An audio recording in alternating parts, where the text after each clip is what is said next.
Let's share knowledge in સ્ટેટસની અંદર આપણે ચોથી ટ્રીક લઈ લઈએ, જે અપોન એન્ડ અપોન છેદના છેદવાળી. તો એની અંદર આપણે અત્યાર સુધી 1+1+1+ વાળી હતી, 2+2+2+ વાળી હતી, પછી 1-1 વાળી પણ એક ટ્રીક લઈ લીધી. હવે એવું નથી ખાલી 1+ અને 2+ વાળા જ તમામ સમ આવે, એવું બની શકે કે સંખ્યાઓ પણ ચેન્જ થતી જતી હોય. દાખલા તરીકે 2+1/1+1/3+1/2+1/3 આવી રીતે આપી દીધું હોય, તો એ સમયે શું કરવાનું કે આનો આન્સર આમ માંગતા હોય કે આનો આન્સર આપો, તો એ કઈ રીતે કરવાનું? સેમ આપણે +1+1+1+1 અથવા ++++ લઈ લીધું હતું, માઇનસ લઈ લીધું હતું, +2+2+2+2 લઈ લીધું હતું.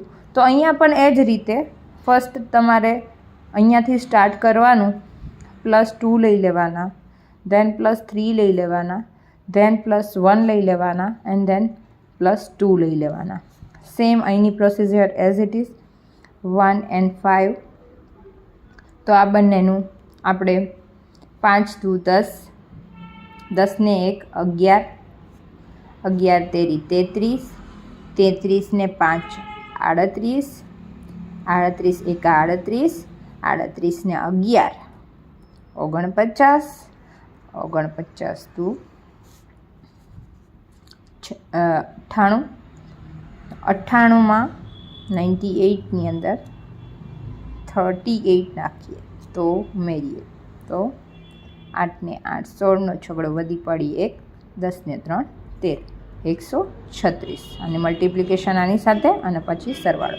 આ રીતે શ્રેણીમાં જવાનું. એટ લાસ્ટ જે આન્સર મળે છે 136 and 49, તો એનો આન્સર છે 136/49. So this is the answer. આ રીતના ક્વેશ્ચન પૂછાય અને સંખ્યાઓ અલગ અલગ હોય. માઇનસ હોય તો અહીંયા માઇનસ લઈ લેવાનું, અગર પ્લસ હોય તો અહીંયા પ્લસ લઈ લેવાનું. ઓકે, આટલું રાખીએ. આ ટ્રિક્સ આટલી બધી હતી અને બસ આની અંદર આટલું જ.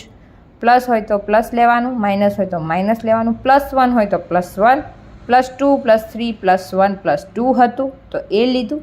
દાખલા તરીકે 2 - 3 - 1 - 2 હોય તો અહીંયા તમારે -2, -3, -1 અને -2 એ રીતનું લેવાનું.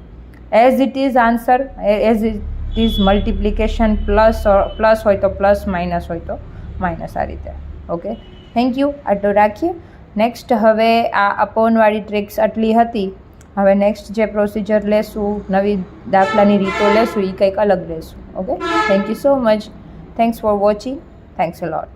Bye bye. Thank you.